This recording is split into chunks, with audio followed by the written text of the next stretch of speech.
Hey, this is J.R. Harris. And Joe Cortana. And thank you for being with us in our Q&A about homeowners and questions that they have when facing foreclosure. The next question I have, and it always seems to be a surprise to Joe because I won't tell him the next question because we want to do this off the cuff and play over and tell you as we feel it, as it comes to us, not as we've practiced it. So this is just off the cuff and we're not practicing. So how will it take, or how long will it take before I can purchase a new home after a short sale? Well, JR, as you well know, it depends on a couple of factors. You know, when we started, and I know for you, and I know my history, when we started, if you had to be 3 months late. Ben could tell you, everybody would tell you that. So you automatically have that on your credit report, and that would be a negative. And you know, part of how long it would take you to buy a home is based on your credit. So if you can keep your credit, the highest way possible would be to stay current on your payments during the short sale, then you're going to be able to buy it sooner than later. Yeah, you know? yeah, really, I mean, with the short sale, as long as you don't have a foreclosure, the foreclosure is really the one that's very detrimental to future purchases, your credit, stuff like that. You know, a foreclosure sits on your credit for 10 years.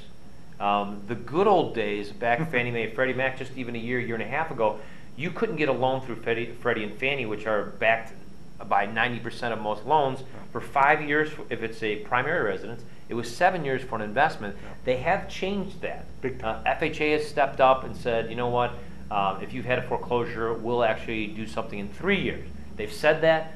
It's very new. They've said a lot of things the government has and what they're planning on doing. But you know, my biggest and highest suggestion is do the short sale, because really, once the short sale is done with, the only thing that's going to be on your credit is it will say short sale paid for less than full amount for balance.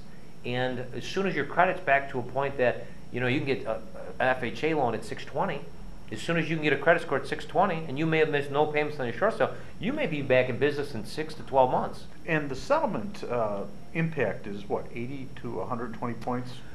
Typically? Usually what I've seen with a foreclosure is anywhere from 250 to 300. Right.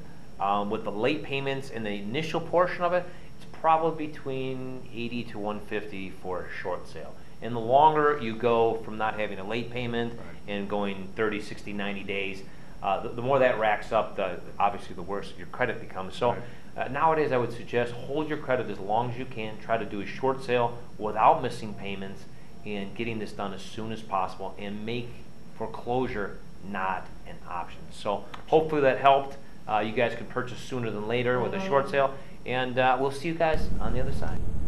Hey, this is J.R. Harris, and I want to thank you very much for watching our videos.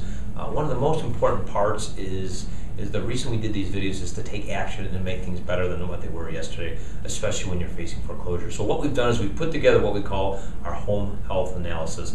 This is the next step in the game here. So what that is that we have put together a series of questions to ask homeowners just like yourself the most important and exact questions you need to have answered in order to move forward and find financial freedom. So what I want you to do right now is I want you to go to www.homehealthanalysis.com, put your email and name in there, and take this quiz. This quiz is going to give you the exact roadmap of what to do and where to go next when facing foreclosure. There's about 17 questions. It should take you no more than 3 minutes, 180 seconds at most, and find out exactly what you need to know for your specific situation. Every situation is different, every person is different, every home is different, so I want to make sure that you know exactly what to do next. So we'll go to www.homehealthanalysis.com and take your questionnaire today. These questions have been specifically made to make sure that you know exactly what to do. Now, here's the biggest thing is that 85% of homeowners find themselves in foreclosure and they do nothing at all. So the first thing that you need to do is you need some answers and some direction on where to go next and what to do next. And more importantly, big banks right now aren't giving you the answers that you need because it's not about you. It's about them losing money, and they don't care enough about you to ask you the right questions. They ask you the questions that work for them, not the questions that work for you. So again, I need you to go right now to homehealthanalysis.com. Give me your email and your name and go through the 17 questions, and you'll get an instant answer to exactly what to expect and exactly what to do next. So it's a fantastic tool. It's free to you. It won't cost you a dime. And go take action and do it now. And we'll see you on the other side. Thank you.